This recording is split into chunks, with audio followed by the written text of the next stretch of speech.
After hearing more than an hour of testimony from lifeguards and their supporters, the Budget and Finance Committee today recommended approval of funding for the Ocean Safety Labor Contract by a unanimous 6-0 vote. Among those testifying today was Ocean Safety Captain of the North Shore, Keola Brown, who is a 14-year veteran of the department. And it's just because it's what's in our heart and what we love to do.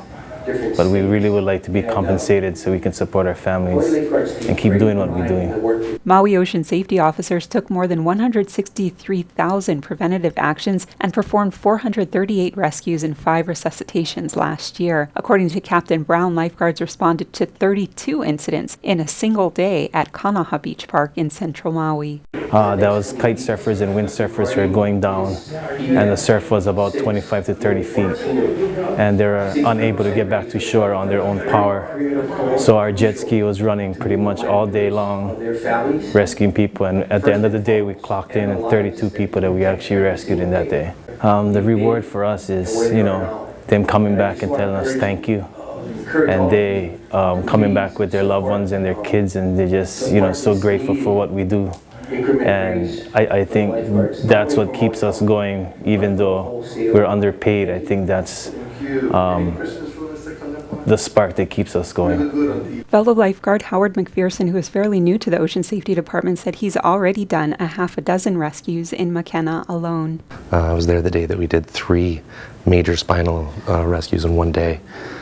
So it can go from, being calm and 1 minute to just a lot in a second. Supporters from across the state traveled to Maui to speak in support of the resolution. Dr. Monty Downs, ER physician on the island of Kauai and president of the nonprofit Kauai Lifeguard Association, was among those who traveled to Maui to testify. As an ER physician, I love lifeguards. I get to experience very intimately the work they do, the people that they bring in that are alive.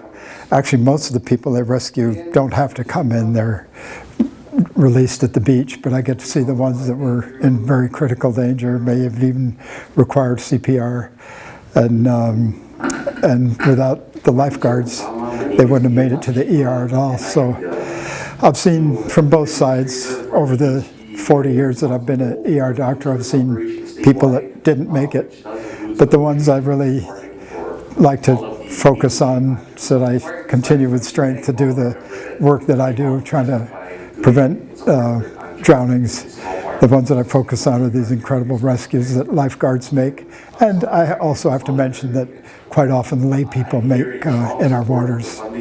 So I came today from Kauai and I'm heading back in an hour because of this bill that's having to do with Bargaining Unit 14, which will provide a long overdue pay raise to lifeguards around the state.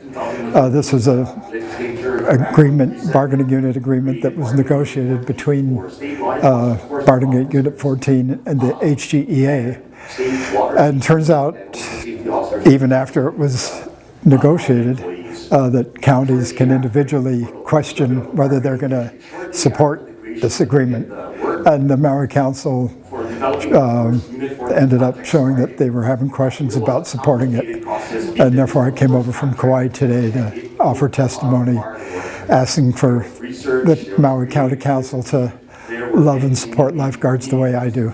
Mel Pu'u, the state director of Bargaining Unit 14, said that the 16% raise would still leave ocean safety personnel in Hawaii far behind the rest of the nation, which he said is at 24% of what Hawaii lifeguards currently get paid. A decision was rendered by the arbitrating panel, which is the 16% raise, which still leaves us in the ocean safety level